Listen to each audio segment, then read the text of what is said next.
when we were talking about Moneyball.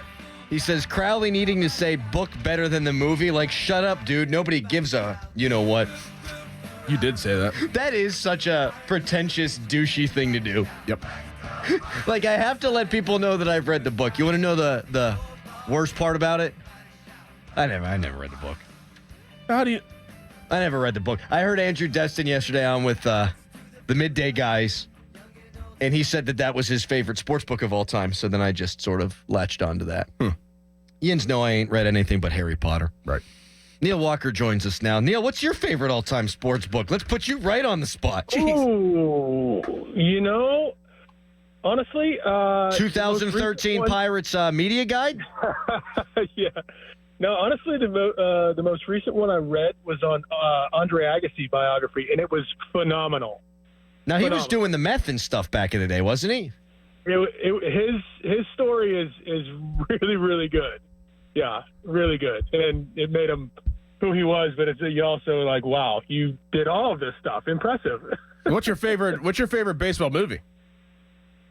I'd probably say The Sandlot. I was listening to your segment, and you guys got Callis pretty good. I was surprised he hadn't seen Angels in the Outfield, but I guess that's a little before his time. But I was impressed with him getting 5 out of 8.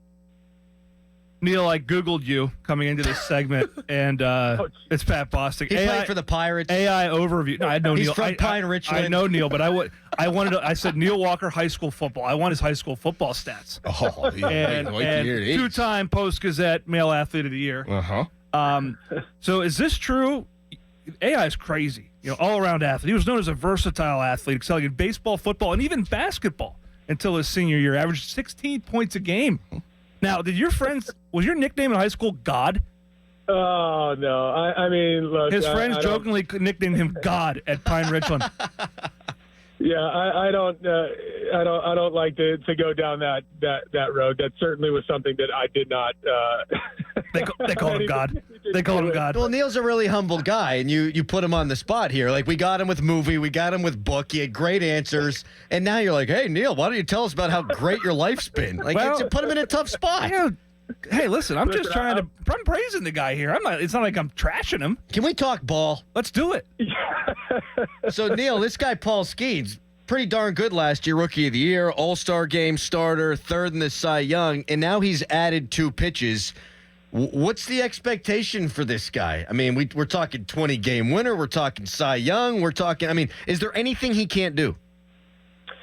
Yeah, I don't think so. I mean, I keep I've been had a couple interviews recently, and people were asking me about Steven Strasburg and when he hit the scene and kind of the aura around him, and I get the same feeling with Paul, but I actually think Paul is a little more polished than Strasburg, and I think he's a student of the game. I think he understands that in order to survive and thrive in the major league level, especially as a pitcher, you have to continue to adapt and continue to get better and develop pitches over time.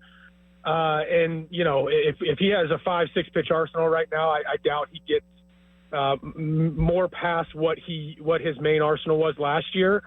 Now, a handful of years down the road, if his velocity starts to drop a little bit, you might see him, tinker and add some pitches here and there. But I mean, this guy is just everything. I mean, with the grades, the plus grades on all of his pitches, the makeup, the leadership that we've seen coming into this season and in spring training. I mean, you forget that this guy's 22 years old. You look at him and you talk to him, and you think he's in his late 20s, 6-7 years into the big leagues, and he's not. So the sky is the limit for him. I certainly don't like to put a label on like, yeah, he's going to win the Cy Young, because you just never know. But if this guy takes 32 starts, it'd be shocking if most of his statistical categories aren't in the top 2 or 3 or 4 of all of baseball. Neil, whether you're a player, manager, coaches, what's the mindset whenever you know that you have to pick up the slack from one of the other teammates being injured. Like, the whole Jared Jones situation. I mean, he's going to be out for a while. We all know that. Like, what is the mindset for the rotation now that's in place outside of Jared Jones and having to pick up that slack of what he could have produced this year? Yeah, it is really unfortunate with Jared Jones, and obviously we saw the report that he's not going to touch a baseball for 6 weeks. So, who knows if it's going to be most likely post All-Star break. I don't know with that build up, but I think, and to be fair, I think the biggest question with the Pirates is, are they able to consistently score runs night in and night out? And so that's a tough blow, especially from a guy that we saw just bust on the scene last year. But I do think that the guys that they have in place, particularly the Heaney addition, mid-spring training, at the time you're like, I'm not sure how this exactly fits. It certainly fits the fourth, fifth spot in the rotation. And now, to have him and to have Bailey Falter in the back end, really your bullpen or your starting rotation, I think that softens the blow a little bit. But let's not sugarcoat it. The Pirates are certainly going to have to score more runs on a nightly basis than they did last year to win more ball games. I like where the pitching staff is at, even with Jones not available for a period of time, but it's definitely going to put a little bit more pressure on this team to score more runs and to limit more runs on a nightly basis. Neil, I was going to go there with the scoring runs. Who's a bat that either needs to bounce back from a down year in 2024, or is a new acquisition with the likes of Pham that can spark this team and may surprise people as a key part of that lineup? Well, I think there's two guys that come to mind for me, and it's obviously Ke'Bryan Hayes and his health. And if Ke'Bryan Hayes is able to get back to form and to stay healthy and to take 500 to 600 plate appearances and sit at third base and be your Gold Glove guy, that's going to be super important for this lineup, because you're not necessarily asking him to hit in the middle of the lineup. You're probably asking him to hit 6, 7, maybe 8 at times. And if he's able to produce and to provide a spark in that lower part of the lineup, that's going to be huge. And Jack Sawinski is the other guy that if he's able, if he's given the runway again, obviously he most likely will be splitting time with Tommy Pham. That'll probably play out in the first month and a half of the season to see how that's going to work. But if he were to be able to get back to the 2023 Jack Sawinski and provide that pop, because for me, over the course of the season, if you're able to throw in those 2 and 3 run home runs every couple nights and climb back into games or push that lead from 1 run to 2 runs to 3 runs to 4 runs, that's so important. And that takes pressure off the bullpen. That takes pressure off that 5th, 6th, 7th inning every single night. So, and that's something that Jack can provide and something that we don't necessarily have a ton of, minus Brian Reynolds and I guess you could say Joey Bart, is that power and that ability to hit that 2-run, 3-run home run, every couple nights. So those two guys stick out in my head as far as the everyday players. And you hope Joey Bart is who we kind of saw from last year. And I think you know what you're going to get from Brian Reynolds. I think Cruz with 500, 600 plate appearances as well. I think we get a real good idea of where he falls in after having a full year last year. So I am excited to see how things progress and how this lineup looks, especially over the course of the first month and a half.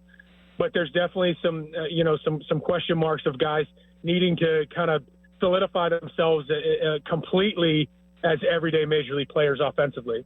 Tremendous high school basketball player Neil Walker joining us here on the Fan Morning Show.